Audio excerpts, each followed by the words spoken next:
Welcome to our YouTube channel. Don't forget to like, subscribe and share the videos. آج میں انشاءاللہ آپ سے بات کروں گی اس دعا کے بارے میں جو کبھی رد نہیں کی جاتی۔ دعا ایک عبادت ہے، دعا ہماری ضرورت ہے۔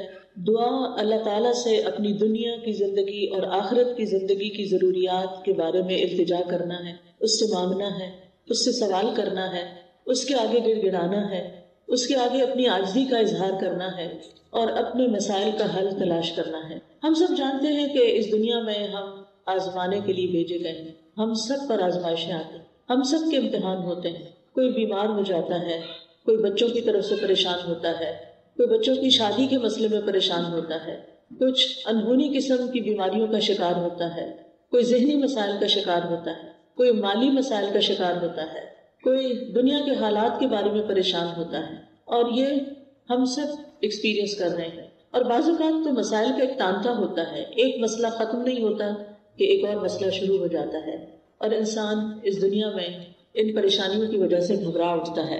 امام ابن القیم کہتے ہیں کہ دعا آزمائشوں کی دشمن ہے، یعنی ادھر آزمائش آئی تو اس کا مقابلہ دعا سے کیجیے۔ وہ کہتے ہیں کہ دعا مفید ترین علاجوں میں سے ایک علاج ہے، یہ آزمائشوں کی دشمن ہے، یہ مصیبتوں کو دور دھکیلتی ہے، ان کے ساتھ گتھم گتھا ہوتی ہے، ان کے واقع ہونے کو روکتی ہے اور مصیبتوں کو ختم کرتی ہے، یا مصیبت واقع ہو جائے تو اس کو کم کرتی ہے۔ دعا مومن کا ہتھیار ہے، مفید ترین دوا ہے۔ لہٰذا آج ہم بات کریں گے کہ ہم کس طرح دعا کریں کہ ہماری دعا قبول ہو اور ہم ان مسائل سے جو زندگی میں نبرد آزما ہیں، نبٹ رہے ہیں، ان کو ختم کرنے میں ہماری مدد کرے۔ تو بات یہ ہے کہ ہم سب جانتے ہیں کہ ہمیں اللہ تعالیٰ نے ہی پیدا کیا ہے اور اسی کی طرف ہمیں پلٹ کر جانا ہے، اور اسی کے ہاتھ میں ہر مشکل کا حل ہے، وہ ہر چیز پر قادر ہے، وہ سب سے بڑا ہے۔ اس کو دینے کے لیے، اسے کوئی مشکل حل کرنے کے لیے کسی سے پوچھنا نہیں پڑتا، کسی کی مدد لینی نہیں پڑتی۔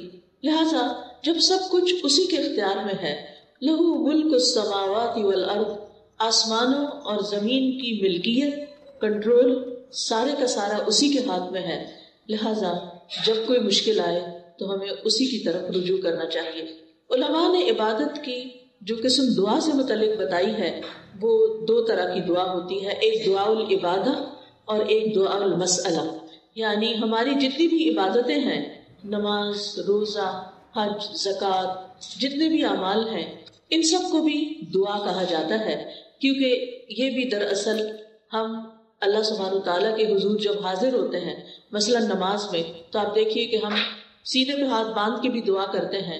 ہم سمع اللہ لمن حمدہ کے بعد ربنا ولک الحمد حمدا کثیرا طیبا مبارکا فیہ اللہم لا مانع لما آتیت ولا معطی لما منعت، حمد کے بعد آخر میں پھر دعا کرتے ہیں۔ رکوع میں بھی دعائیں ہوتی ہیں، سجدے میں بھی دعائیں، حدیث میں آتا ہے کہ سجدے میں انسان سب سے زیادہ اللہ تعالیٰ کے قریب ہوتا ہے، تو وہاں بھی ہم دعا کرتے ہیں۔ پھر اتحیات بھی دعا کے ساتھ، درود شریف بھی دعا ہے، بلکہ ساری دعاؤں کا خلاصہ ہے۔ اور اسی طرح قبولیت کا بہترین وقت درود شریف کے بعد نماز کے اندر دعا کرنا ہے، جہاں ہم رب اجعلنی اور دیگر دعائیں پڑھتے ہیں۔ پھر اسی طرح روزے کی حالت میں دعا قبول ہوتی ہے، افطار کے وقت دعا قبول ہوتی ہے۔ پھر ہم حج پہ جاتے ہیں تو ہر مقام پہ دعائیں قبول ہوتی ہیں۔ تو گویا ہماری عبادات بھی دراصل دعاؤں کا ہی مجموعہ ہے، اور وہ بھی دعاؤں کی قبولیت کا ذریعہ ہے۔ یعنی جب ہمیں کچھ چاہیے ہوتا ہے تو ہم اللہ تعالیٰ کی طرف رجوع کرتے ہیں۔ نبی صلی اللہ علیہ وسلم کا طریقہ کیا تھا کہ جب انہیں کوئی مشکل پیش آتی تو وہ کیا کرتے؟ نماز کے لیے کھڑے ہو جاتے اور نماز میں پھر دعا کرتے، اللہ تعالیٰ سے مدد مانگتے۔ قرآن مجید میں آتا ہے وَاسْتَعِینُوا بِالصَّبْرِ وَالصَّلَاةِ، مدد طلب کرو، مدد مانگو صبر اور نماز کے ساتھ۔ لہٰذا یہ دعا العبادت ہے، اس کا فائدہ انسان کو دنیا میں بھی ہوتا ہے اور آخرت میں بھی ہوتا ہے۔ دوسری دعا وہ ہوتی ہے جس میں ہم اللہ سبحانہ تعالیٰ سے سوال کرتے ہیں، کچھ مانگتے ہیں، اس کے آگے گڑ گڑاتے ہیں، تو اس کو دعا الطلب کہتے ہیں، دعا المسئلہ کہتے ہیں، جس میں ہم اللہ تعالیٰ سے التجا کرتے ہیں کہ وہ ہماری دعا قبول کر لے۔ اس کے بارے میں اللہ تعالیٰ فرماتے ہیں وَقَالَ رَبُّكُمُ ادْعُونِي أَسْتَجِبْ لَكُمْ، تمہارے رب نے کہا کہ مجھ کو پکارو، مجھ سے مانگو، میں تمہاری دعا قبول کروں گا۔ ایک اور جگہ پر آتا ہے سورۃ البقرہ میں وَإِذَا سَأَلَكَ عِبَادِي عَنِّي فَإِنِّي قَرِيبٌ أُجِيبُ دَعْوَةَ الدَّاعِ إِذَا دَعَانِ فَلْيَسْتَجِيبُوا لِي وَلْيُؤْمِنُوا بِي لَعَلَّهُمْ يَرْشُدُونَ۔ اور تمہارے رب نے فرمایا کہ مجھ سے دعا کرو، میں تمہاری دعا قبول کروں گا، اور جب میرے بندے آپ سے میرے بارے میں سوال کریں تو بے شک میں قریب ہی ہوں، میں پکارنے والے کی پکار کا جواب دیتا ہوں جب بھی وہ مجھے پکارتا ہے۔ تو گویا اللہ سبحانہ تعالیٰ بندے کے بہت قریب ہے۔ فإنی قریب، ایک اور جگہ پر آتا ہے ان ربی قریب مجیب، کہ بے شک میرا رب قریب بھی ہے اور دعا قبول کرنے والا بھی ہے۔ لیکن دعا کی قبولیت کے لیے کیا کرنا چاہیے؟ فَلْيَسْتَجِيبُوا لِي وَلْيُؤْمِنُوا بِي لَعَلَّهُمْ يَرْشُدُونَ۔ ان کو چاہیے کہ وہ میری بات بھی قبول کریں، یعنی اگر وہ یہ چاہتے ہیں کہ ان کی دعا قبول ہو، ان کی بات قبول ہو، تو پھر وہ کیا کریں؟ وہ میری بات قبول کریں، میرے احکامات کو بھی قبول کریں۔ تو گویا اللہ تعالیٰ کی اطاعت بہت بڑا ذریعہ ہے دعاؤں کی قبولیت کا۔ اور پھر اسی طرح وَلْيُؤْمِنُوا بِي، مجھ پر اعتماد کریں، ایمان رکھیں، یعنی دعا کرتے رہیں، جب اس کی قبولیت کا وقت ہوگا، جب وہ واقعی قبول ہونی چاہیے، اس وقت وہ دعا قبول ہو جائے گی۔ اس لیے مایوس نہ ہو، اعتماد رکھیں، ایمان رکھیں، یقین رکھیں، لعلہم یرشدون، تاکہ وہ بھلائی پائیں، ہدایت پائیں۔ کیونکہ رشد جو ہوتی ہے، رشد اس میں ہدایت بھی ہوتی ہے اور بھلائی کے معنوں میں ہوتی ہے۔ یعنی انسان کی عقل کی دو قسمیں ہوتی ہیں، ایک وہ ہوتی ہے جس کے ذریعے انسان چیزوں کو سمجھتا ہے، اچھے برے کا فرق پہچانتا ہے، اور ایک ہدایت کی قسم رشد کہلاتی ہے، جس میں انسان اچھے برے کا فرق جان کر پھر بھلائی تک پہنچ جاتا ہے، خیر تک پہنچ جاتا ہے۔ اس لیے رب سے دعا کرتے رہنا چاہیے۔ اسی لیے ابراہیم علیہ السلام نے جب دعائیں کی تھی تو آخر میں فرمایا تھا ان ربی لسمیع الدعاء، بے شک میرا رب تو ضرور دعاؤں کا سننے والا ہے، یعنی وہ تو لازماً دعائیں سنتا ہے۔ اور السمیع کا لفظ، اس کا یہ مطلب نہیں کہ وہ صرف سن لیتا ہے اور بس بات ختم، نہیں، اس کا مطلب یہ ہے کہ جیسے ہم رکوع سے سر اٹھاتے ہیں تو کہتے ہیں سمع اللہ لمن حمدہ، کہ جو اللہ کی تعریف کرتا ہے اللہ تعالیٰ اس کی حمد کو سنتا ہے، بلکہ مطلب یہ ہے کہ اس کی حمد کو قبول بھی کرتا ہے، دعاؤں کو قبول بھی کرتا ہے۔ اسی طرح حدیث میں آتا ہے اللہم انی اعوذ بک من دعاء لا یسمع، اے اللہ مجھے اس دعا سے بچا لے جو سنی نہ جائے۔ تو یہاں سننا قبول کرنے کے معنوں میں، کہ ایسی دعا نہ ہو کہ جو تیرے ہاں قبولیت نہ پائے، لیکن دعا مانگنے کا طریقہ بھی درست ہونا چاہیے تاکہ دعا قبول ہو جائے۔ اس کے بارے میں اللہ تعالیٰ کا فرمان ہے سورۃ الاعراف میں، اللہ تعالیٰ فرماتے ہیں ادعوا ربکم تضرعا وخفیا انہ لا يحب المعتدین، تم اپنے رب کو عاجزی سے اور چپکے چپکے پکارو، یعنی دعا مانگتے ہوئے انسان کے اندر عاجزی ہونی چاہیے، خشوع ہونا چاہیے، انسان کو ہمبل ہونا چاہیے، اپنے آپ کو رب کے سامنے محتاج ظاہر کرنا چاہیے۔ اور پھر فرمایا وَلَا تُفْسِدُوا فِي الْأَرْضِ بَعْدَ إِصْلَاحِهَا، دعاؤں کی قبولیت چاہتے ہو تو آہوزاری سے پکارو، چپکے چپکے پکارو۔ اللہ تعالیٰ حد سے بڑھنے والوں کو پسند نہیں کرتا، اور تم زمین میں اس کی اصلاح کے بعد فساد نہ کرو، یعنی زمین میں مطیع اور فرما بردار بن کے رہو، بگاڑ پیدا نہ کرو۔ ان رحمت اللہ قریب من المحسنین، بے شک اللہ کی رحمت محسنین سے، نیکوکاروں سے بہت قریب ہے، یعنی اللہ تعالیٰ ان لوگوں کی دعا زیادہ سنتا ہے جو لوگوں کے ساتھ بھلائی کرتے ہیں، نہ کہ ان کے درمیان پھوٹ ڈالتے ہیں، فساد کرتے ہیں اور ان کی زندگی مشکل کرتے ہیں۔ لہٰذا اگر ہم چاہتے ہیں کہ ہماری دعائیں قبول ہوں تو اس کے لیے بہت ضروری ہے کہ پھر ہم اللہ سبحانہ وتعالیٰ کے حقوق بھی ادا کریں اور اللہ کے بندوں کے ساتھ بھی بھلائی کا اور رحمت کا معاملہ کریں۔ یعنی ہم چاہتے ہیں کہ ہم پر رحمت کی جائے تو ہمیں کیا کرنا چاہیے؟ دوسروں کے ساتھ رحم کا معاملہ کریں۔ کہتے ہیں نا ارحموا من فی الارض یرحمکم من فی السماء، تم اس پر رحم کرو جو زمین میں ہے تو تم پر وہ رحم فرمائے گا جو آسمان میں ہے، یعنی اللہ سبحانہ تعالیٰ تم پر اپنی رحمت فرمائے گا۔ تو اس سے یہ پتہ چلتا ہے کہ دعا مانگنے کے وقت انسان کا طریقہ کیا ہونا چاہیے۔ سب سے پہلے کہ گڑ گڑا کے، پوری توجہ سے، رو کے، اللہ سبحانہ تعالیٰ کے آگے فریادیں کر کے، لیکن حد سے نہ بڑھا جائے۔ حد سے بڑھنا کیا ہے کہ انسان ایسی حرکتیں شروع کر دے کہ جن کا سنت سے کوئی تعلق نہیں، نبی صلی اللہ علیہ وسلم نے اس طرح کی دعا نہیں مانگی۔ پھر اسی طرح یہ کہ پوری امید کے ساتھ دعا کرنی چاہیے، پورے یقین کے ساتھ دعا کرنی چاہیے کہ ہماری دعا قبول ہوگی۔ اللہ تعالیٰ سے نا امید نہیں ہونا چاہیے. وَادْعُوهُ خَوْفًا وَطَمَعًا، خوف رکھتے ہوئے اور امید کے ساتھ دعائیں کرنی چاہیے. یعنی انسان دعا مانگنے سے رکے نہیں بلکہ مانگتا رہے. دیکھا جائے تو اللہ تعالیٰ کو تو انسان کی دعا کی ضرورت نہیں کہ بندہ اس سے ضرور مانگے. یہ تو انسان کے اپنے فائدے میں ہے کہ انسان اللہ سے مانگتا ہے. یہ جو اللہ تعالیٰ ہمیں حکم دے رہے ہیں کہ دعا مانگتے رہو، تو آپ دیکھیے کہ اس میں ترغیب دی جا رہی ہے.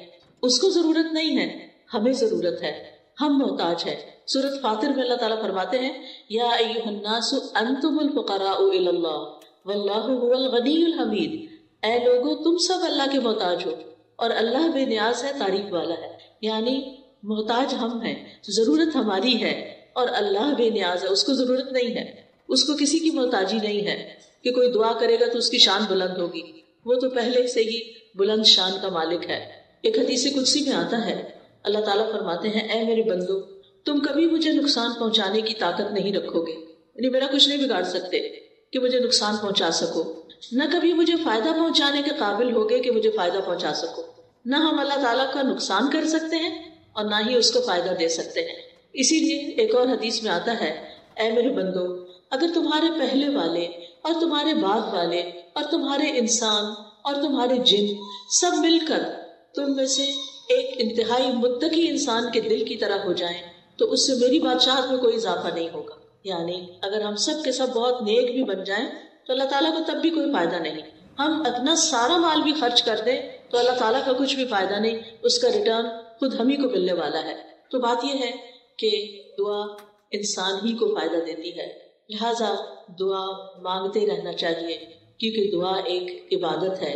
ہم اپنی زندگی میں جتنی بھی دعائیں کریں گے اتنی زیادہ اللہ تعالیٰ کی محبت پائیں گے، کیونکہ نبی صلی اللہ علیہ وسلم نے فرمایا لیس شیء اکرم علی اللہ من الدعاء، اللہ کے ہاں دعا سے بڑھ کر کوئی چیز عزت والی نہیں.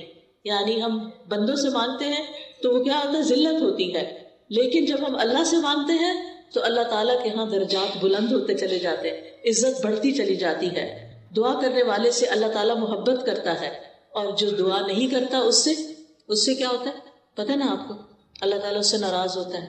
جو دعا نہیں کرتا، جو اللہ سے نہیں مانگتا، جو اللہ کے سامنے اپنی حاجت نہیں رکھتا، اللہ تعالیٰ اس سے ناراض ہوتا ہے. لہٰذا دعا کرنے والے اللہ کے محبوب ہیں اور نہ مانگنے والوں سے اللہ تعالیٰ ناراض ہوتا ہے. دعا نہ کرنا تکبر کی علامت ہے. بعض لوگوں کو کہا جاتا ہے نا دعا کرو، میں تو بہت کر لی کوئی فائدہ نہیں ہوا، یا کہتے ہیں اس کو تو پتہ ہی ہے ہمیں کیا چاہیے، ہمیں کیا ضرورت ہے کہ ہم اس سے مانگیں. نہیں، ہمیں ضرورت ہے اس سے مانگنے کی، اور جب تک ہم مانگتے رہیں گے ہماری نیکیوں میں اضافہ ہوتا رہے گا اور ایک وقت آئے گا کہ قبول بھی ہو جائے گی. قیامت کے دن یعنی ہر دعا قبول ہوتی. کچھ دعائیں دنیا میں اسی وقت دیر اینڈ دن قبول ہو جاتی، کچھ دعاؤں کے بدلے میں اللہ تعالیٰ ہماری کچھ اور خیر بھلائی کر دیتا ہے جو ہم خود مانگ نہیں رہے ہوتے. اللہ تعالیٰ وہ چیزیں ہمیں عطا کر رہا ہوتا ہے جو ہماری اس دعا کی قبولیت سے زیادہ بڑی ضرورت ہوتی ہے. اور کچھ دعائیں ہماری آخرت کے لیے سیو کر دی جاتی ہیں. جب ہمارے عمل میں کچھ بہت اچھا نہیں ہوتا، ہمارے پاس بہت ساری نیکیاں نہیں ہوتی، لیکن ہم کسی مسئلے میں پریشان ہوتے ہیں اور دعائیں کرتے رہتے ہیں، تو یہ ہماری نیکیوں میں اضافے کا ذریعہ بن جاتی ہیں. اور قیامت کے دن اللہ تعالیٰ کے ہاں جب بندہ ان دعاؤں کا اجر پائے گا جو دنیا میں قبول نہیں ہوئی تھی، تو انسان کیا تمنا کرے گا، کاش دنیا میں میری کوئی دعا بھی قبول نہ ہوئی ہوتی اور آج سارے کا سارا مجھے یہی ملتا. ہم سب جانتے ہیں کہ دنیا کی زندگی جو ہے وہ ہماری بہت ہی محدود سی ہے. یہاں اگر ہمیں سب کچھ بھی مل جائے تو بھی ہم دیکھتے ہیں کہ یا وہ چیز ختم ہو جاتی ہے یا ہم چلے جاتے ہیں دنیا سے. یعنی کچھ بھی تو یہاں باقی رہنے والا نہیں. ہمارے پاس قارون کے خزانے بھی ہوں تو وہ بھی ختم ہو جائیں گے، تو بھی ہمیں دنیا سے چلے جانا ہے. کل من علیہا فان ویبقی وجہ ربک ذو الجلال والاکرام. اس لیے کبھی بھی مایوس نہ ہو، مانگتے چلے جائیں، مانگتے چلے جائیں. دعا مانگنے سے کبھی بھی تھکے نہیں. لیکن دعا مانگنے کے کچھ آداب ہیں، کچھ شرائط ہیں، وہ ہمیں ضرور سیکھ لینی چاہیے. اور اگر ہم نے سیکھی ہوئی ہیں تو ضرور دوہرا لینی چاہیے. اور اس کا فائدہ کیا ہے کہ اس سے ہماری دعائیں قبول بھی ہوں گی اور ہمارے دل میں ایک اطمینان بھی پیدا ہوگا.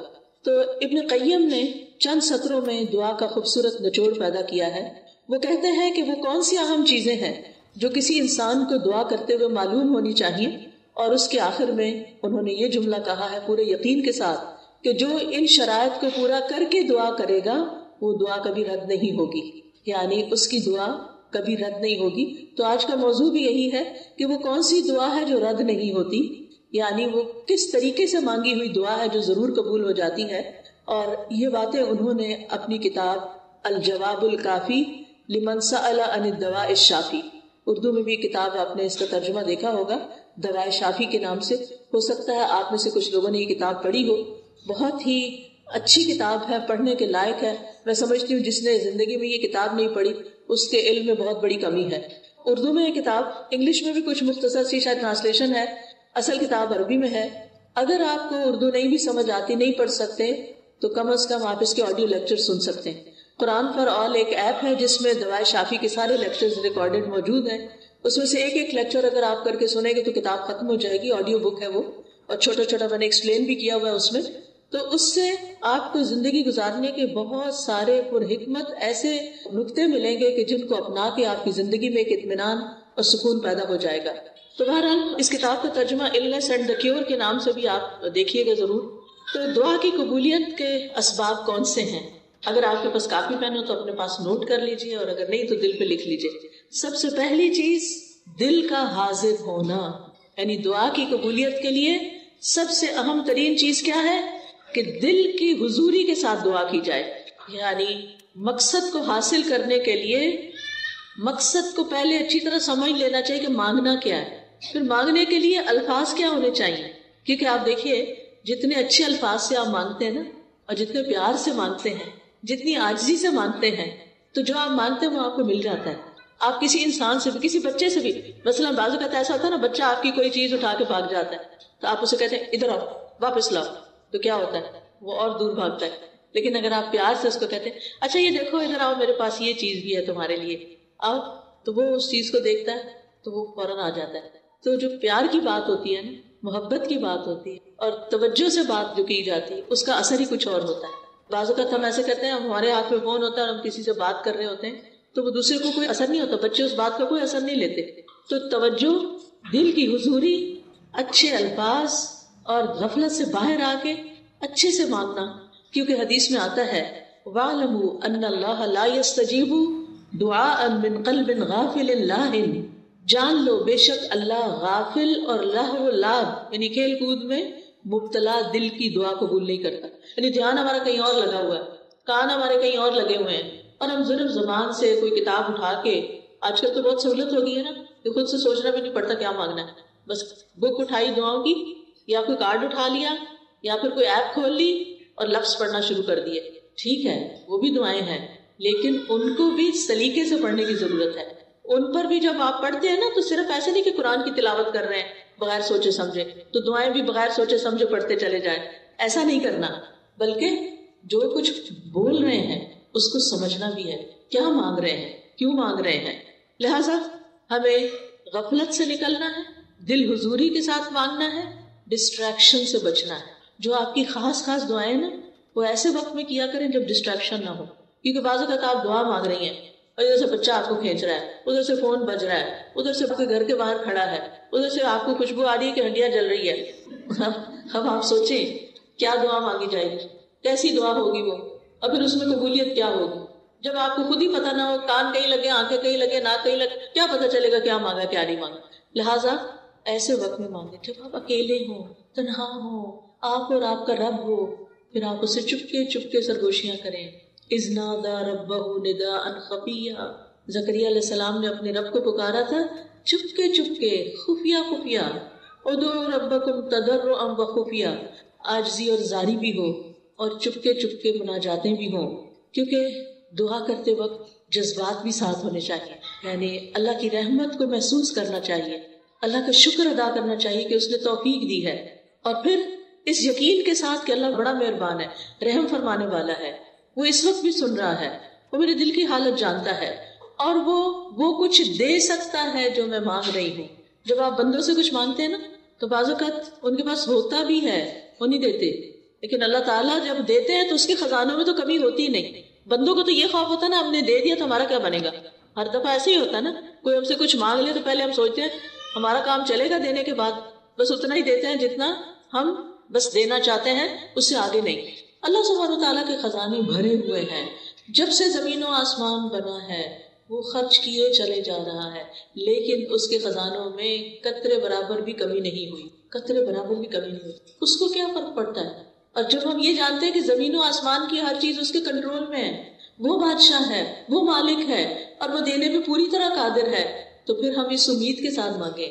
قرآن مجید میں آتا ہے کہ وَإِن مِّن شَيْءٍ إِلَّا عِندَنَا خَزَائِنُهُ وَمَا نُنَزِّلُهُ إِلَّا بِقَدَرٍ مَّعْلُومٍ، کوئی چیز ایسی نہیں، یو نیم اٹ، کہ جس کے خزانے ہمارے پاس نہ ہوں، لیکن ہم ان خزانوں میں سے کتنا کتنا دیتے ہیں، کتنا کتنا اتارتے ہیں، ایک معلوم اندازے کے مطابق، ایک مقرر اندازے کے مطابق، کیونکہ اللہ تعالیٰ الحکیم بھی ہے، اس کو پتا ہے کس انسان کو کب کون سی چیز دینی چاہیے، کیونکہ وہ ہمارے بارے میں ہم سے زیادہ جانتا ہے نا، کہ اگر میں نے اس کی دعا قبول کر لی اور اس کو وہ مل گیا جو چاہتا ہے، پھر یہ مجھے بھول جائے گا، اور مجھ سے غافل ہونا اور بھولنا اس بندے کے حق میں نقصان دہ ہے، لہٰذا بہتر ہے کہ اس کی دعا ابھی قبول نہ کی جائے، یہ کچھ اور مانگ لے۔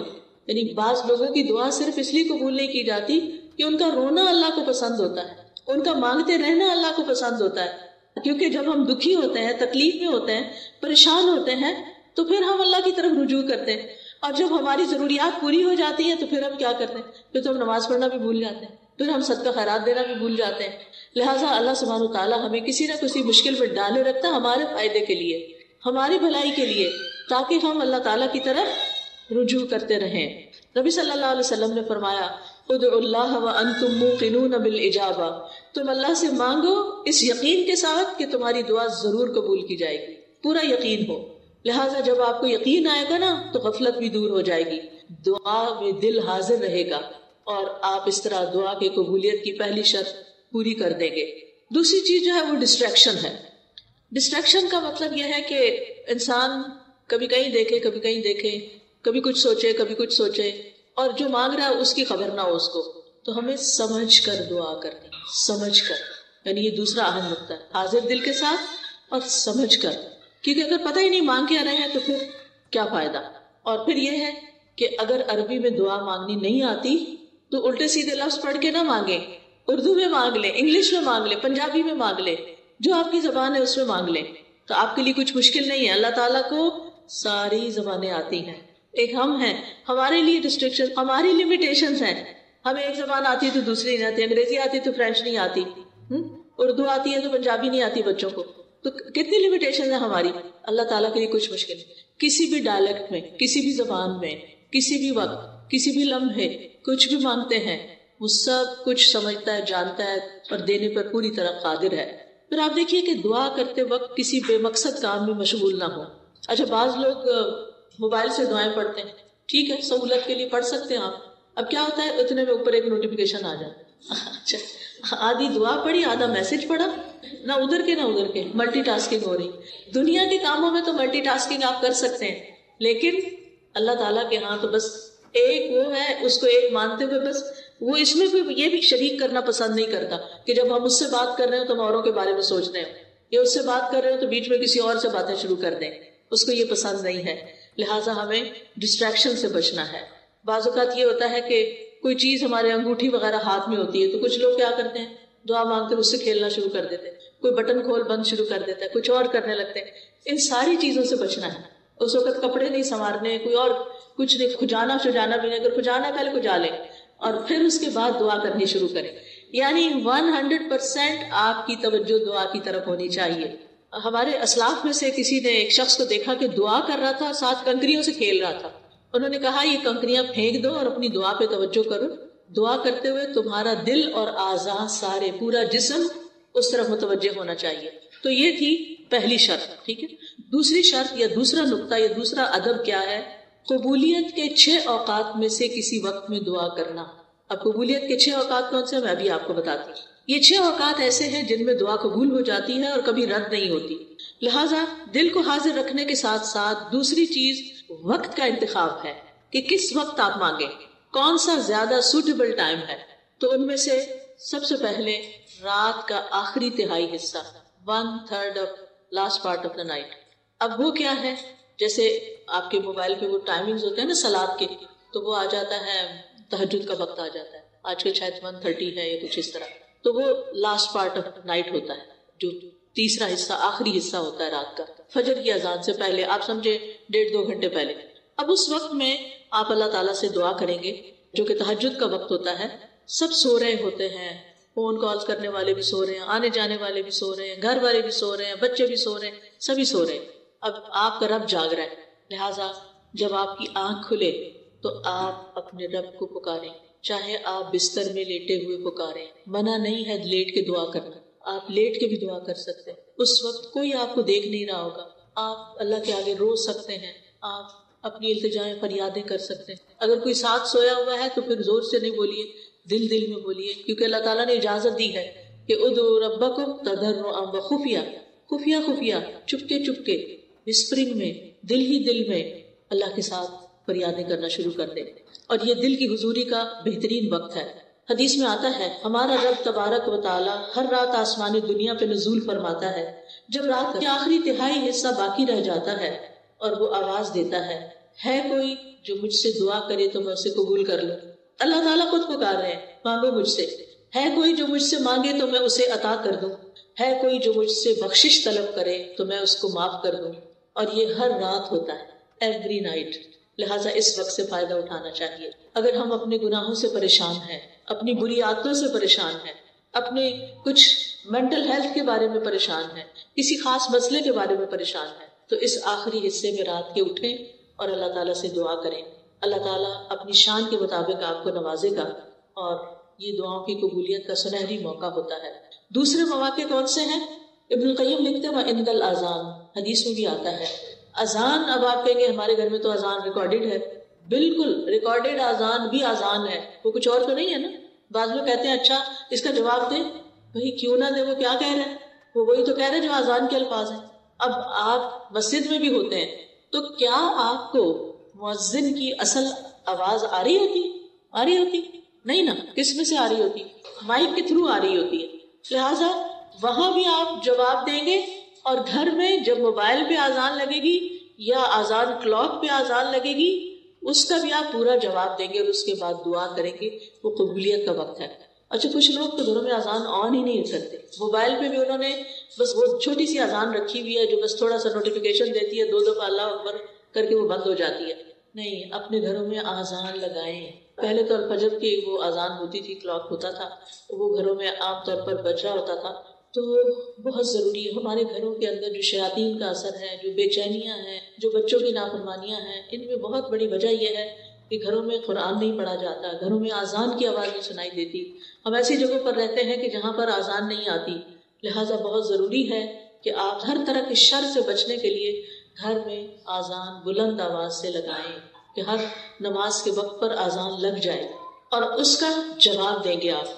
اللہ اکبر کا اللہ اکبر جو مؤذن کہتا جاتا ہے آپ جواب میں وہی بولتے جائیں گے، اور جب وہ حی علی الصلاۃ اور حی علی الفلاح کہے گا تو اس وقت آپ لا حول ولا قوۃ الا باللہ پڑھیں گے، اور اس کے بعد پھر یہ ہے کہ آپ یہ دعا پڑھیں گے اللہم رب هذه الدعوة التامة والصلاة القائمة آت محمدا الوسیلة والفضیلة وابعثه مقاما محمودا الذی وعدته، اور پھر درود شریف پڑھ کے جو دل میں ہے آپ کے مانگے اللہ سے، انشاءاللہ آپ کی دعا قبول ہوگی۔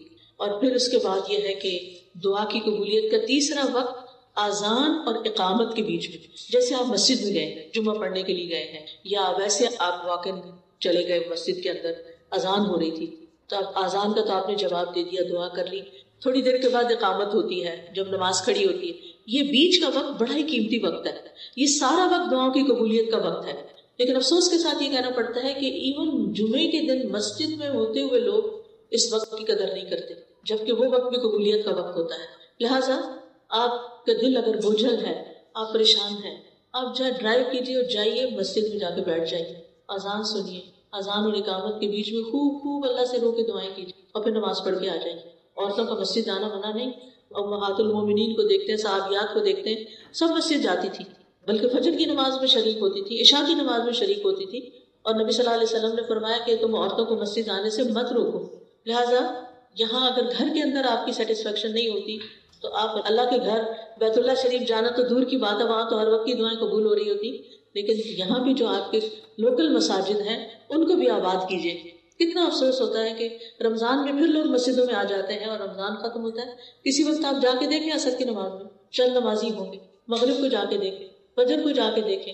حالانکہ مردوں کے لیے مسجد میں نماز پڑھنا واجب ہے، لازم ہے، اور عورتوں کے لیے اس کی رخصت ہے کہ جب چاہیں جائیں. لہٰذا اس وقت کو آپ نے ضائع نہیں کرنا. پھر دعا کی قبولیت کا چوتھا وقت فرض نماز کے آخر میں. فرض نماز کے آخر میں وہ کون سا وقت ہوتا ہے؟ سلام پھیرنے سے پہلے. جہاں آپ اتحیات پڑھتے ہیں نا، تو اتحیات پڑھنے کے بعد درود شریف پڑھتے ہیں. آپ نے ساری نماز مکمل کر لی، اب آپ اس وقت صرف ربی جل پڑھ کے سلام نہ پھیر دیں، وہ بھی پڑھیں. اور اس کے علاوہ آپ کی جو بھی دعا ہے دل میں، اردو میں نہیں مانگے، آپ دیکھ لیں مصنون دعاؤں میں سے کون سی دعا سے ملتی جلتی، یا آپ صرف استغفار پڑھنا شروع کریں. کیونکہ استغفار سے کیا فائدے ہوتے ہیں؟ یعنی آپ کہیں استغفر اللہ ربی من کل ذنب واتوب الیہ، ربی انی ظلمت نفسی، یہ دعا تو مصنون دعا ہے ویسے بھی، ربی انی ظلمت نفسی ظلما کثیرا ولا یغفر الذنوب الا انت. تو یہ دعا آپ پڑھ سکتے ہیں اور دل میں اپنی حاجت رکھیں. سورۃ نوح اگر آپ پڑھیں تو اس میں آتا ہے کہ نوح علیہ السلام نے اپنی قوم کو بہت سمجھایا تھا اور کہا تھا، میں نے اپنی قوم سے کہا کہ اپنے رب سے استغفار کرو. استغفار کا مطلب ہوتا ہے اپنے گناہوں کی معافی مانگو. فائدہ کیا ہوگا؟ یرسل السماء علیکم مدرارا، تم پر آسمان سے موسلا دھار بارشیں برسائے. آج آپ دیکھیں کہ کینیڈا کا کیا حال ہو گیا، کتنا ڈراؤٹ ہو گیا ہے، کتنے عرصے سے ڈھنگ سے بارش نہیں ہوئی. ہم اس کو پر گرانٹیڈ لیتے ہیں کیونکہ ہر تھوڑے دن بعد بارش، ہر تھوڑے دن کبھی سنو ہو رہی ہے، کبھی بارش ہو رہی. ہم سمجھتے تھے یہ ہمارا حق ہے.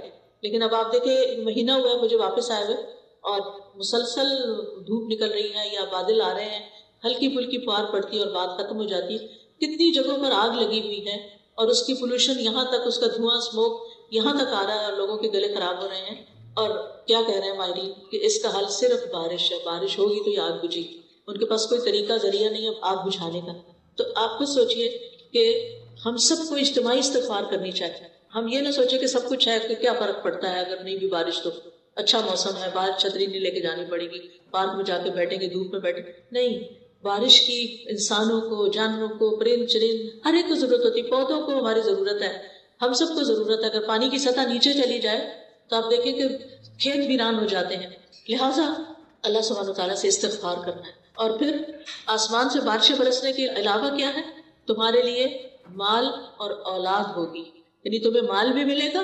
اگر کسی کو اپنے فائنینشیل پرابلمس ہیں وہ بھی کثرت سے استغفار پڑھے.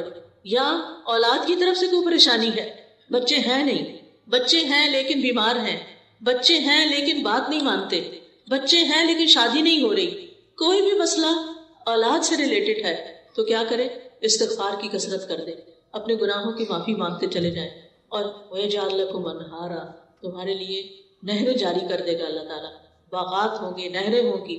تو جب فرض نماز ختم کریں تو اس سے پہلے کم از کم ایک دفعہ استغفار ضرور پڑھ لیں. اللہم اغفر لی ذنبی کلہ دقہ وجلہ اولہ وآخرہ سرہ وعلانیتہ. یہ ایک استغفار کی دعاؤں کا کارڈ بھی ہے. اس میں آپ دیکھیں کہ بہت سی استغفارات کے ورژنز ہیں جن کو آپ تہجد کے وقت بھی پڑھ سکتے ہیں اور اس کے علاوہ بھی یاد کر سکتے ہیں. یہ گناہوں کی بخشش کا کارڈ ہے، ہر ایک کے پاس ہونا چاہیے. جیسے پہلے بھی میں نے عرض کیا نا کہ الفاظ میٹر کرتے ہیں، ورڈز ڈو میٹر، کہ آپ کن لفظوں سے بول رہے ہیں، کن لفظوں سے معافی مانگ رہے ہیں. ہمارے پاس تو اتنے اچھے لفظ نہیں ہوتے، لیکن قرآن مجید کی آیات اور جو نبی صلی اللہ علیہ وسلم کے الفاظ ہیں وہ خوبصورت الفاظ ہیں، تو ان کے ذریعے استغفار کریں تو انشاءاللہ آپ کے مسائل حل ہوں گے. اب یہ جو سلام پھیرنے سے پہلے کا وقت ہے یہ بہت قیمتی وقت ہے، کیونکہ آپ نے وضو کیا، قبلے کی طرف رخ کیا، اللہ اکبر کہہ کے اللہ کی بڑائی بیان کی، ہاتھ باندھ کے اس کے سامنے کھڑے رہے، اللہ کے کلام کی تلاوت کی، آپ نے رکوع کیا، آپ نے اللہ کی حمد بیان کی، آپ نے سجدہ کیا، آپ اتحیات میں بیٹھے، اور پھر آپ نے 1 رکعت پڑھی، 2 رکعت پڑھی، 3 پڑھی، 4 پڑھی، اور اب آپ تشہد میں بیٹھے ہوئے ہیں. عاجزی کا انداز ہے، گھٹنے موڑ کے بیٹھنا، عاجزی کے ساتھ بیٹھے ہوئے ہیں اور قبلہ رخ کیا ہوا ہے، درود شریف پڑھ لیا آپ نے.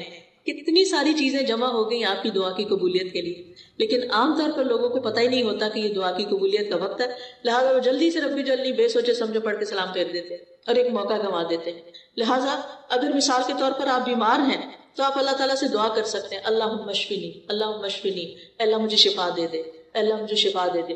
پھر اسی طرح یہ ہے کہ اس وقت ایک خاص دعا نبی صلی اللہ علیہ وسلم نے سکھائی ہے اور وہ ہے اللہم انی اعوذ بک من عذاب القبر وأعوذ بك من عذاب جهنم وأعوذ بك من فتنة المسيح الدجال وأعوذ بك من فتنة المحيا والممات اللهم إني أعوذ بك من المأثم والمغرم. یہ دعا جو ہے یہ لازم پڑھنی چاہیے نماز کے آخر میں، کیونکہ ہم دنیا کی مسائل پہ پریشان ہوتے ہیں جبکہ ہم لگژریس گھروں میں رہتے ہیں، ہمارے پاس اچھے اچھے کھانے ہیں، ہمارے پاس اچھا اچھا پہننا ہے، ہم ایک پرامن ملک میں رہتے ہیں. لہٰذا اگر چھوٹا سا بھی مسئلہ آ جائے تو ہمارے سر پہ وہ چھا جاتا ہے اور باقی چیزیں ہم بھول جاتے ہیں کہ ہمارے آگے کیا ہونے والا ہے.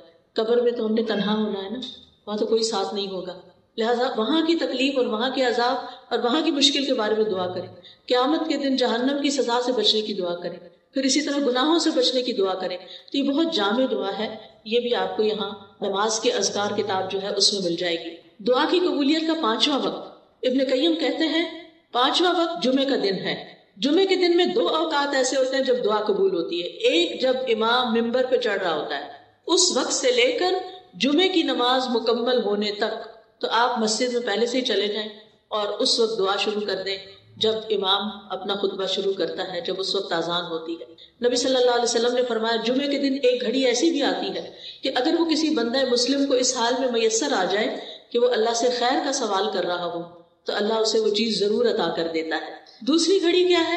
اچھا ساعت کا لفظ ہے نا، ساعت 60 منٹ کو نہیں کہتے، یہ کم بھی ہو سکتا ہے زیادہ بھی ہو سکتا ہے. شیخ صالح العثیمین کہتے ہیں کہ یہ تقریباً 45 منٹ ہے، ٹھیک ہے. اور اس کے علاوہ عصر سے لے کے مغرب تک کا وقت دعاؤں کی قبولیت کا وقت ہے جمعے کے دن. لہٰذا اگر آپ کی کوئی حاجت ہے، آپ کی کوئی پریشانی ہے تو آپ اس وقت کو بھی استعمال کر سکتے ہیں. دعاؤں کی قبولیت کا 6واں وقت عصر سے لے کر مغرب تک جمعے کا دن، یعنی اس وقت دعائیں کرتے رہنا چاہیے. تو یہ 6 اوقات میں نے آپ کو بتائے ہیں. اور پھر کچھ جگہ ہیں جیسے بیت اللہ شریف کے پاس جا کر، اور پھر مینا عرفات میں. اگر آپ نے حج نہیں کیا ہو تو حج کا پلان کریں. جو لوگ حج پہ جا رہے ہیں آپ ان کو کوئی نہ کوئی گفٹ دیں. یہ آپ کے لیے ایک گفٹ پیک ہم نے تیار کیا حاجیوں کے لیے. اس میں چھوٹی سی کتاب ہے، کارڈ ہے، جو چھوٹے سے بیگ میں وہ لوگ رکھ کے لے جا سکتے ہیں. سمپل ٹو دا پوائنٹ باتیں ہیں. تو ان سے آپ ریکویسٹ کریں کہ وہ آپ کے لیے ان مقامات پر بھی دعا کریں. تیسری بات دعا کی قبولیت کے لیے عاجزی اور انکساری ہے کہ دل میں خشوع و خضوع ہو، انکساری ہو، اللہ کے آگے ذلت اور عاجزی کا، ذلت اور انکساری کا اظہار ہو. اور جو شخص اللہ کے آگے فقیر بن کے مانگتا ہے اللہ تعالیٰ اس کی دعا سنتا ہے. انبیاء کے بارے میں قرآن مجید میں آتا ہے وَيَدْعُونَنَا رَغَبًا وَرَهَبًا وَكَانُوا لَنَا خَاشِعِينَ کہ وہ ہمیں رغبت اور خوف سے پکارتے تھے، یعنی امید اور خوف کے ساتھ ہم سے دعا کرتے اور ہمارے لیے عاجزی کرنے والے تھے. تو اس سے کیا پتہ چلتا ہے کہ جو اپنی دعا میں عاجزی کرتا ہے اللہ تعالیٰ اس کی دعا قبول فرماتا ہے. خشوع کا کیا مطلب ہوتا ہے؟ خشوع وہ خوف ہوتا ہے جو دل میں راسخ ہوتا ہے. عام طور پر لوگ لفظ خشوع بولتے ہیں لیکن اس کا مطلب نہیں جانتے. خشوع کیا ہے؟ اللہ کا ایسا خوف جو دل میں جم گیا ہے، دل میں راسخ ہو گیا ہے. اور کہتے ہیں خشوع سے نماز پڑھو. کیا مطلب ہے اس کا؟ اس کا مطلب نہیں کہ کوئی دھیان آپ کا ادھر ادھر نہیں جائے، نہیں، اللہ سے ڈرتے ہوئے، یعنی کہ اللہ پہ احسان جتاتے ہوئے نہیں، کہ دل کے اندر اللہ کا خوف ہو. اور خاشعین کون ہوتے ہیں؟ جن کے دلوں میں اللہ کا ڈر ہوتا ہے، عاجزی ہوتی ہے اللہ کے سامنے، انکساری ہوتی ہے. اس کا یہ مطلب نہیں کہ منفی خوف، نہیں، مثبت خوف. منفی خوف جو ہوتا ہے انسان کو مایوسی کی طرف لے جاتا ہے. مثبت خوف انسان کو برائیوں سے بچاتا ہے اور عبادت پر ابھارتا ہے، اللہ کے سامنے کھڑا کرتا ہے، اللہ کے سامنے جھکا دیتا ہے، اللہ کے سامنے سجدہ کرواتا ہے. تو خشوع کی علامت کیا ہوتی ہے؟ کیسے پتہ چلے گا کہ آپ کے اندر خشوع ہے کہ نہیں؟ اس میں دل نرم ہو جاتا ہے، انسان رونے لگتا ہے اللہ کے آگے.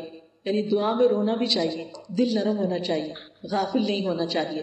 اور پھر دعا میں دل بھی لگے، دعا لمبی ہو جائے، یہ بھی خشوع کی علامت ہوتی ہے.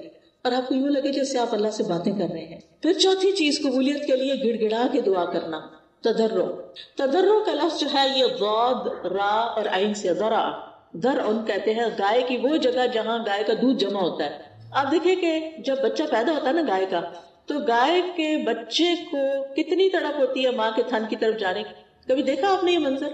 آپ نے بھی کچھ نہیں دیکھا، نہیں تو ویڈیو پہ کسی پہ دیکھ لیں. مجھے یاد ہے میں چھوٹی سی تھی تو جب گاؤں میں گئی تو وہاں پر جب وہ بچہ نیا پیدا ہوتا ہے وہ بڑا خوبصورت، مجھے بڑا شوق ہوتا تھا دیکھنے. اچھا وہ بچہ اپنے پاؤں پہ کھڑا ہوتے ہی سیدھا ماں کے تھن کی طرف جاتا ہے کہ میں جلدی سے ماں کا دودھ پی لوں. تو وہ جو شوق ہے نا، وہ جو تڑپ ہے نا، اور چونکہ گائے رکھنے والوں نے خود بھی اپنے لیے بھی دودھ نکالنا ہوتا ہے تو بچے کو چھوڑ نہیں دیتے, وہ اس کو باندھتے ہیں اور پھر اپنا دودھ نکالتے ہیں, پھر بچے کو بچا ہوا کچھ اس کو بھی پینے کو لیے دے دیتے ہیں. تو بچے کو سب دودھ کی کریونگ ہوتی ہے, بچہ تڑپ کر دودھ کی طرف لپکتا ہے, اس کے بغیر وہ زندہ نہیں رہ سکتا. تو دعا مانگتے ہوئے ہمارے اندر بھی ایسا ہی شوق, ایسی ہی تڑپ ہونی چاہیے, طلب ہونی چاہیے جو گائے کے بچے کو اپنے ماں کے دودھ کی ہوتی. چلے گائے کا بچہ نہیں دیکھا, انسان کا بچہ تو دیکھا ہوگا نا کہ بچے ماں کو کتنا تنگ کرتے. کل ہی میں کسی ماں اور بچے کے ساتھ تھی تو میں دیکھ رہی تھی, بچہ کھیل کے آتا تھا, واپس آ کے ماں کے اوپر چڑھتا اور ماں کا گریبان کھینچنے لگتا کہ مجھے دودھ پلاؤ. وہ پلاتی, پھر وہ تھوڑی دیر پھر اس کا دھیان کھیل کی طرف ہوتا, پھر وہ چھوڑ کے کھیل میں لگ جاتا, پھر وہ واپس آتا, پھر اس کا یہ. تو یہ جو شوق ہے نا کہ پلٹ پلٹ کے اللہ کی طرف جانا کہ اللہ تعالیٰ آپ ہماری دعا قبول کر لے, بس آپ نہیں دینا ہے, آپ نہیں کرنا ہے. تو یہ تڑپ بڑی ضروری ہے, کیونکہ انسان اللہ کے بغیر تو زندہ نہیں رہ سکتا نا, وہ تو پھر لاشا ہے جو ایک چلتا پھرتا ہے. اصل چیز کیا ہے کہ انسان اللہ سبحانہ و تعالیٰ کے ساتھ یعنی ایک تعلق رکھے, ایک آہوزاری رکھے. اور پھر آپ دیکھتے ہیں کہ جن بچڑوں کی مائیں مر جاتی نا گائے, تو بچڑے زندہ بھی نہیں رہتے. یعنی اللہ سبحانہ و تعالیٰ کے ساتھ تعلق کے بغیر, اس کی محبت کے بغیر, اس کے خوف کے بغیر ہماری زندگی نہیں ہے. ہم زندہ لوگوں میں سے نہیں, ہم جی رہے ہیں, بس کھا رہے ہیں, پی رہے ہیں, چل رہے ہیں, پھر رہے ہیں, لیکن دل مردہ ہے, دل میں کوئی خوشی نہیں ہے, دل میں جینے کی کوئی امنگ نہیں ہے. اسی لیے آپ دیکھیں کہ جو مایوس لوگ ہوتے ہیں وہ خودکشی کرنا چاہتے ہیں, وہ زندہ ہی نہیں رہنا چاہتے. تو دعا جو ہے وہ انسان کو مایوسی سے بچاتی ہے, ڈپریشن میں جانے سے بچاتی ہے.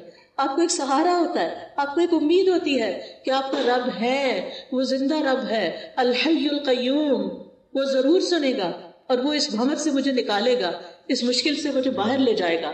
5واں نقطہ, قبلہ رخ ہو کے دعا کرنا. یہ فرائض میں سے نہیں ہے لیکن یہ قبولیت کے لیے افضل ہے. ابن قیم کہتے ہیں واستقبل الداعی القبلۃ, کہ دعا کرنے والا قبلہ رخ ہو کر دعا کرے. یہ دعا کے آداب میں سے ہے. عبداللہ بن زید کہتے ہیں کہ جب نبی صلی اللہ علیہ وسلم نماز استسقاء کے لیے باہر نکلے اور آپ نے خطبہ دیا تو حدیث میں آتا ہے واستقبل القبلۃ ودعا, کہ آپ قبلہ رخ ہوئے, اس کے بعد آپ نے خوب دعا کی. تو قبلہ رخ ہو کر دعا کرنا قبلے کی پیٹھ کر کے دعا کرنے سے بہت بہتر ہے. اور خاص دعائیں جو آپ نے کرنی ہوتی ہیں اور جن کے بارے میں آپ چاہتے ہیں کہ وہ قبول ہو ہی جائیں, تو اس کے لیے ضروری ہے کہ آپ پھر قبلہ رخ ہو جائیں. 6واں نقطہ, طہارت کا خیال رکھنا. ابن قیم کہتے ہیں وکانا علی الطہارۃ, کہ دعا کی قبولیت اور اس کے رد نہ ہونے کی 6 اہم بات یہ ہے کہ انسان باوضو ہو. ٹھیک ہے, پیریڈز میں بھی آپ دعا کر سکتے ہیں, نفاس کی حالت میں بھی آپ دعا کر سکتے ہیں, دعا منع نہیں ہے, لیکن اگر آپ چاہتے ہیں کہ پاک صاف ہو کر کریں تو وہ زیادہ افضل ہے اور قبولیت کے قریب ہے. کیونکہ ہوتا کیا ہے, ہماری دعاؤں کی قبولیت میں گناہ رکاوٹ ہوتے ہیں. جب انسان وضو کرتا ہے تو کیا ہوتا ہے, گناہ جڑ جاتے ہیں نا, اور جب 2 رکعت نماز بھی پڑھ لی جائے تو کیا ہوتا ہے, اور گناہ جڑ جاتے ہیں. تو پھر آپ دعا کرتے ہیں تو کیا ہوتا ہے, دعا قبول ہو جاتی ہے. اس لیے وَاسْتَعِینُوا بِالصَّبْرِ وَالصَّلَاةِ, جب خاص کوئی مشکل آ جائے, کوئی تکلیف ہو, خاص نفل پڑھیں, بہتر ہے تہجد کے وقت پڑھیں, ورنہ کسی بھی وقت پڑھیں, اور پھر اللہ تعالیٰ سے دعا کریں. 7واں نقطہ, اللہ تعالیٰ سے ہاتھ اٹھا کے مانگنا, خوب اونچے کر کے مانگنا, یا اللہ تو مجھے عطا کر. چاہے جوڑ کے مانگے, چاہے تھوڑا فاصلہ ہو, دونوں طرح ہی ٹھیک ہے. حدیث میں آتا ہے بے شک تمہارا رب حیادار اور سخی ہے, وہ اس بات سے شرماتا ہے کہ بندہ دعا کے لیے اس کی طرف ہاتھ اٹھائے اور وہ انہیں خالی لوٹا دے. اللہ تعالیٰ ہاتھوں کو خالی نہیں پھیرتا. آپ دیکھیں کہ اللہ تعالیٰ الغنی ہے, الکریم ہے, زمین و آسمان کا بادشاہ ہے, تو اس کو تو کچھ بھی دینا مشکل نہیں. تو جب وہ بندہ ہاتھ اٹھاتا ہے, سوال کرتا ہے, تو اللہ تعالیٰ کو یہ اچھا نہیں لگتا کہ اس کو کہے اچھا کچھ نہیں, جاؤ واپس, ڈال دیتا ہے. اب یہ ہے کہ آپ اپنے آپ کے بارے میں ذرا سوچیں کہ جب کوئی آپ کے سامنے سوال رکھتا ہے, ہاتھ پھیلاتا ہے, آپ کسی مال میں گئے ہیں وہاں یا کسی ایسی جگہ پر, وہ سڑکوں کے کنارے کھڑے ہوتے ہیں نا یہاں بھی لوگ, تو دیکھ کے دل بڑا برا ہوتا ہے کہ ہائے کچھ دیا نہیں, پتہ نہیں کتنے ضرورت مند ہوں گے. تو ہم انسان ہوتے ہوئے ہمارے دلوں میں ایک رحم آ جاتا ہے مانگنے والے کے حق میں. تو اللہ سبحانہ تعالیٰ وہ کیسے نہیں اپنے بندے پہ رحم کرے گا جو کہ بہت سی ماؤں سے بھی بڑھ کے پیار کرنے والا ہے. دعائے استسقاء میں تو آپ صلی اللہ علیہ وسلم نے اتنے اونچے ہاتھ کھڑے کیے تھے کہ آپ کے بغلوں کی سفیدی نظر آنے لگ گئی تھی. انہیں اپنے سر سے بھی اونچے کر لیے تھے اپنے ہاتھ. کچھ لوگ ایسے ہی بس رکھ کے بیٹھ جاتے ہیں, کچھ لوگ ہاتھ پہ ہاتھ رکھ لیتے ہیں. ایسے بھی نہیں کرنا چاہیے, کھول کے ہاتھ, چاہے بیچ میں فاصلہ رکھے یا نہ رکھے. اور خاص طور پہ شدید حاجت کے وقت آپ بلند آواز سے پکاریں, چیخ چیخ کے نہیں پکارے, بلند آواز سے پکاریں, تنہائی میں رو کے پکاریں, ہاتھ اونچے کر لیں, اور کہ بس اللہ تعالیٰ آپ نے یہ کام ضرور کرنا ہے، آپ نے یہ مشکل آسان کرنی ہے، آپ کر سکتے ہیں، آپ کے لیے کچھ بھی مشکل نہیں، آپ کے لیے کوئی رکاوٹ نہیں، یعنی واسطے دے دے کے۔ ہاں کچھ مواقع ایسے ہیں جن میں ہاتھ نہیں اٹھائے جاتے، جیسے خطیب اگر جمعہ کا خطبہ دے رہا ہے اور اس وقت آپ دل دل میں اللہ کو پکار رہے ہیں، تو اب وہ خطبہ دے رہا ہے اور آپ ہاتھ اٹھا رہے ہیں، اس وقت منع ہے۔ اسی طرح طواف کے دوران دعائیں قبول ہوتی ہیں لیکن آپ ہاتھ نہیں اٹھاتے، چلتے جاتے ہیں سیدھے۔ اسی طرح سعی کے دوران بھی دعائیں قبول ہوتی ہیں تو آپ ہاتھ نہیں اٹھاتے، اور سنت سے ثابت بھی نہیں ہے۔ 8واں نقطہ یہ ہے کہ آپ اللہ کی حمد و ثنا سے دعا کی ابتدا کریں، یعنی پہلے اللہ تعالیٰ کی حمد کریں۔ یہاں حمد کا بھی کارڈ ہے، الحمدللہ۔ جب یہ کارڈ آپ پڑھیں تو جو دل میں آپ کی دعا ہے دعا کریں، انشاءاللہ دعا قبول ہوگی۔ یہ کارڈ آپ کے گھر میں ہونے چاہیے۔ ہم دیکھیں کہ جب کسی کا بچہ پیدا ہوتا ہے، کوئی ویڈنگ ہوتی ہے، تو مہنگے سے مہنگے کارڈ خرید کر ایک دوسرے کو دیتے ہیں، اور وہ کیا کرتے ہیں، چند دن اس کو کہیں رکھتے ہیں، ادھر ادھر ٹیبل وغیرہ پہ سجاتے ہیں، اور اس کے بعد سب ٹریش میں چلے جاتے ہیں۔ ایسے کارڈز اگر آپ کے گھر میں ہوں گے، یہ دعاؤں کے اسٹال لگا ہوا ہے، تو انشاءاللہ آپ ایک باسکٹ بنا لیں یا کسی فولڈر میں رکھ لیں، اور پھر جب آپ بیٹھیں تو کسی نماز کے بعد کسی وقت میں ایک اٹھا لیں، کسی میں دوسرا اٹھا لیں، کسی میں تیسرا اٹھا لیں، اور اللہ سبحانہ وتعالیٰ سننے والا ہے۔ نبی صلی اللہ علیہ وسلم نے ایک شخص کو دعا کرتے ہوئے سنا، اس نے اللہ تعالیٰ کی حمد و ثنا نہیں کی تھی اور نہ درود پڑھا تھا۔ آپ نے فرمایا اس نے جلدی کی، اور کسی دوسرے سے فرمایا جب تم میں سے کوئی نماز پڑھے تو پہلے اپنے رب کی حمد و ثنا بیان کرے پھر درود پڑھے۔ اس لیے کھڑے ہو کے ہم پہلے کیا کرتے ہیں، حمد و ثنا بیان کرتے ہیں، اور آخر میں اتحیات میں ہم درود شریف کے بعد پھر دعا کر لیتے ہیں۔ اور پھر اس کے بھی اچھے اچھے خوبصورت الفاظ ہیں، اس وقت کیونکہ ٹائم کم ہے تو میں اس وقت پڑھ کے سنا نہیں سکتی، لہٰذا آپ اللہ تعالیٰ کی حمد و ثنا کے خوبصورت الفاظ جو اس کارڈ میں آپ کو ملیں گے وہ بول کر درود شریف پڑھ کے آپ دعا کر سکتے ہیں۔ پھر نماز کے آخر میں تسلیم سے پہلے دعا قبول ہوتی ہے، ٹھیک ہے، اس کو میں نے ابھی تھوڑی دیر پہلے آپ کو تفصیل بتا دی ہے۔ پھر رکوع اور سجود میں دعائیں قبول ہوتی ہیں، سجدے میں دعا کریں، اور اگر آپ کو کچھ نہیں آتا، کوئی دعائیں نہیں آتی عربی کی، تو آپ اللہم اغفر لی پڑھنا شروع، اللہم اغفر لی ذنبی، اس کا مطلب کہ اللہ میرے گناہ معاف کر دے، کیونکہ جب گناہ معاف ہوں گے تو انشاءاللہ رکاوٹیں دور ہو جائیں گی۔ یا ہم کہتے ہیں نا کہ رکاوٹ ہو گئی ہے، بندش ہو گئی ہے، اس کے پیچھے کوئی گناہ ہے، پھر ہمیں سمجھ ہی نہیں آتی، ہمیں یاد ہی نہیں آتا ہمارا کون سا گناہ ہے، ہم کہتے پتہ نہیں کیا گناہ ہے۔ ہم اپنی نیکیوں کو یاد کرتے ہیں، گناہوں کو یاد نہیں کرتے۔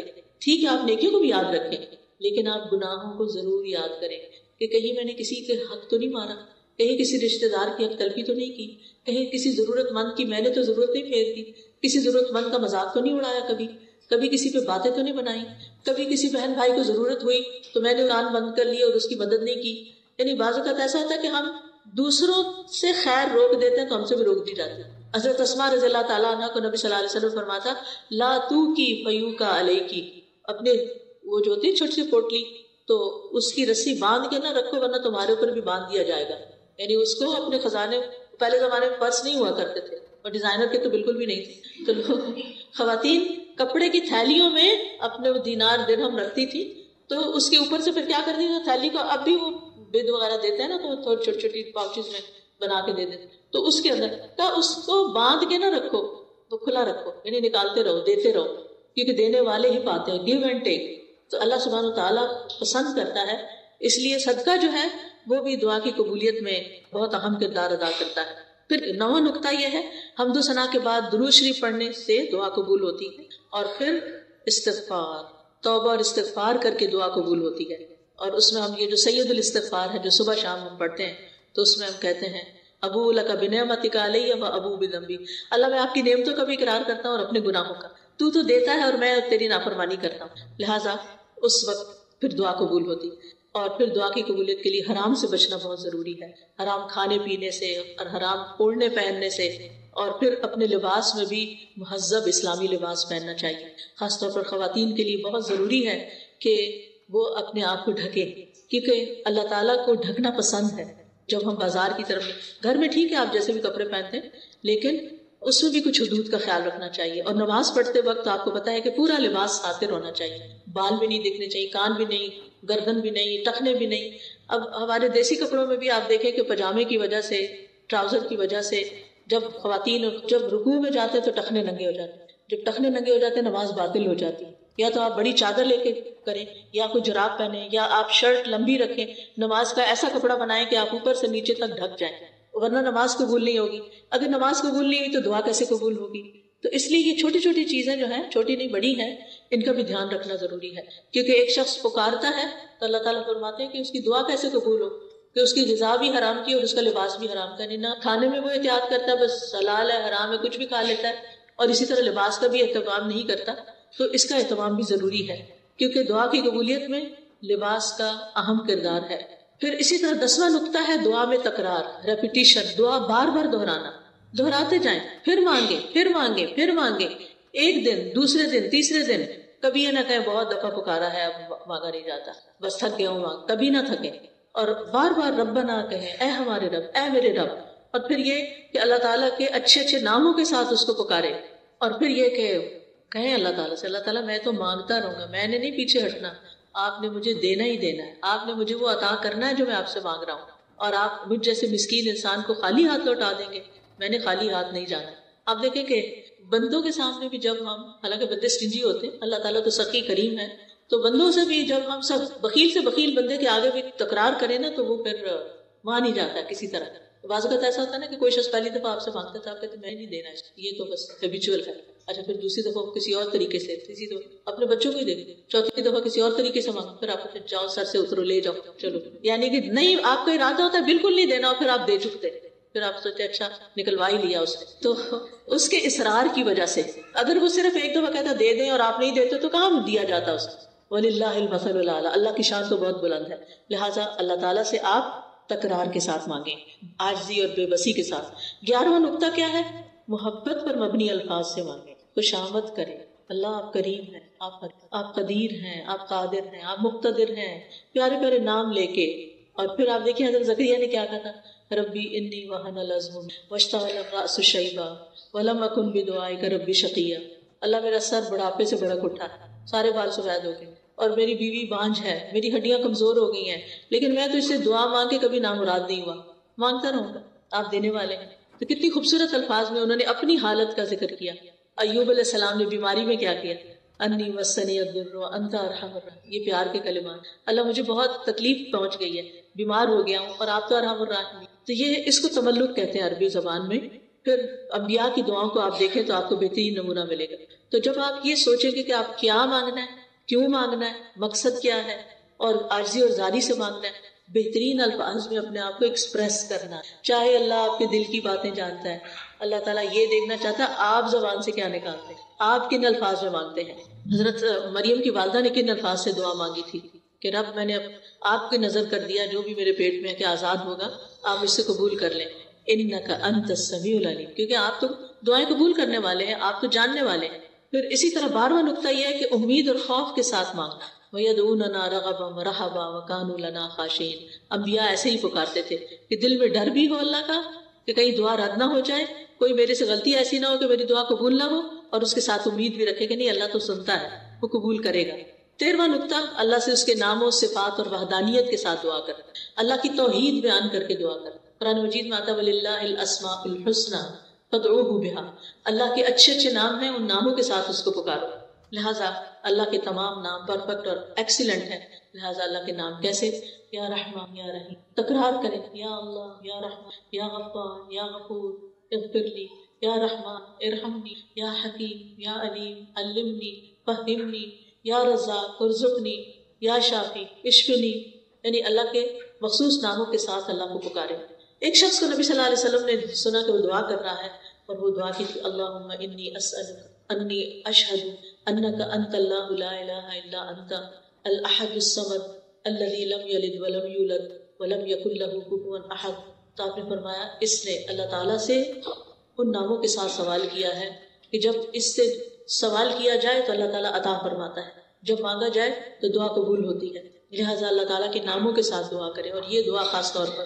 14واں نقطہ دعا کے ساتھ صدقہ، صدقے کی وجہ سے دعا قبول ہوتی ہے، یعنی دعا کر لی آپ نے، جا کے صدقہ کریں، کوئی نیکی کریں، کسی کی خدمت کریں، کسی کے ساتھ احسان کا معاملہ کریں، کسی کی کوئی ضرورت پوری کریں، کیونکہ صدقہ اللہ کے غضب کو بجھاتا ہے، اور ہر روز کچھ نہ کچھ صدقہ کرنا چاہیے، ہمارے ہر جوڑ پہ ہر روز صدقہ واجب ہوتا ہے، اور اس کو ادا کرنے کے لیے جو بھی نیکیاں ہم کرتے ہیں، اللہ کا ذکر کرتے ہیں، سب کچھ وہ صدقہ ہوتا رہتا ہے، لیکن ان سب کے بدلے میں اگر 2 رکعت نماز اشراق یا چاشت پڑھ لیں تو ساری ہڈیوں کا صدقہ ہو جائے گا۔ تو صدقہ رب کے غضب کو بجھاتا ہے، بری موت سے بچاتا ہے، یعنی جب اللہ تعالیٰ کی ناراضگی دور ہوگی تو کیا ہوگا؟ دعا قبول ہوگی. اور پھر یہ ہے کہ اللہ تعالیٰ کے عظیم نام کے ساتھ، اسم اعظم جس کو کہتے ہیں، اس کے بارے میں مختلف اقوال ہیں. اللہ کا نام جو ذاتی نام ہے نا، یا اللہ اللہ، یہ سب سے بڑا نام ہے. باقی سب اللہ تعالیٰ کی صفات ہے. لہٰذا یا اللہ، یا رحمان، یا رحیم، یہ اس طرح بھی پکار سکتے ہیں. یا حی یا قیوم برحمتک استغیث. نبی صلی اللہ علیہ وسلم نے کس طرح دعائیں کی تھی بدر کے مقام پر. تو چونکہ ہمارا وقت ختم ہونے لگا، لہٰذا تھوڑی سی دعا کر لیتے ہیں اور اس کے ساتھ ہی آپ سے اجازت چاہوں گی. سبحان اللہ والحمد للہ ولا الہ الا اللہ واللہ اکبر ولا حول ولا قوة الا باللہ العلی العظیم. اللہم صلی علی محمد وعلی آل محمد كما صليت على إبراهيم وعلى آل إبراهيم إنك حميد. اللهم بارك على محمد وعلى آل محمد كما باركت على إبراهيم وعلى آل إبراهيم إنك حميد. اللهم نسألك يا الله بأن لك الحمد لا إله إلا أنت المنان بديع السماوات والأرض يا ذا الجلال والإكرام يا حي يا قيوم ان تغفر لنا وترحمنا وان تجیرنا من عذاب. یا رب العالمین بخش ہم پہ رحم، ہمیں آگ کے عذاب سے بچا لے. وان ترزقنا اخلاص فی القول والعمل وان تدخلنا الجنة وتباعدنا. اللہ ہمیں اپنی باتوں میں، اپنے عمل میں اخلاص عطا اور ہمیں جنت میں داخل کر دے اور آگ سے بہت دور رکھ. اللہم عاقب رقابنا من النار. اللہ ہماری گردنوں کو آگ سے آزاد کر دے. ہمارے والدین، ہمارے بچوں، ہماری مائیں، ہمارے رشتہ دار، ہمارے دوست اور جن سے ہم محبت کرتے ہیں، اللہ ان سب کو آگ سے بچا لے. اللہم اغفر لنا ذنوبنا. اللہ ہمارے گناہوں کو معاف کر دے. اللہ جتنی بہنیں آئی ہیں ان کے دلوں میں جو دعائیں ہیں، حاجتیں ہیں، اللہ ان کو پورا کر دے. اللہ ان کی ضروریات پوری کر دے. سب لوگ اپنی اپنی ضرورت کے بارے میں سوچیں. یا اللہ تو سب بہنوں کی دعا قبول کرو. اللہ جو مالی مشکلات میں ان کی دعائیں قبول کر، جو بیمار ہیں ان کی بیماری فرما، جو بچوں کے رشتوں کے لیے پریشان ہیں ان کی پریشانی، جو دلوں کی بے چینی اور روحانی امراض کا شکار ہیں ان کی بیماری دور فرما. اللہ ہمارے گھروں میں خیر و برکت نازل فرما. ہمارے بچوں کو اپنے دین کے لیے چن لے، ہمارے لیے صدقہ جاریہ بنا. یا اللہ ہمیں اپنا پسندیدہ بندہ بنا. اللہم وفقنا لما تحب وترضى. یا اللہ جن بہنوں نے مل کے اس پروگرام کا انعقاد کیا ہے، اس کے لیے اپنا مال، وقت، جان، ہر چیز لگائی ہے، اللہ انہیں اس کی بہترین جزائے خیر عطا فرما اور انہیں اس کا صلہ کئی گنا بڑھا کے لوٹا. یا اللہ جتنی بہنیں آئی ہیں اپنے کام کاج چھوڑ کے آئی ہیں، اپنا گھر، اپنا وقت، اپنا آرام، اللہ تعالیٰ ان سب کا آنا قبول فرما اور آج کی اس محفل میں ان کی ساری دعائیں قبول فرما لے. اللہم اغفر لنا ذنوبنا. اللہم انا نستغفرک لما لا نعلم ونعوذ بک من شر ما نعلم. یا رب العالمین ربنا تقبل منا انک انت السمیع العلیم وتب علینا انک انت التواب الرحیم. سبحان ربک رب العزة عما یصفون وسلام علی المرسلین والحمد للہ رب العالمین.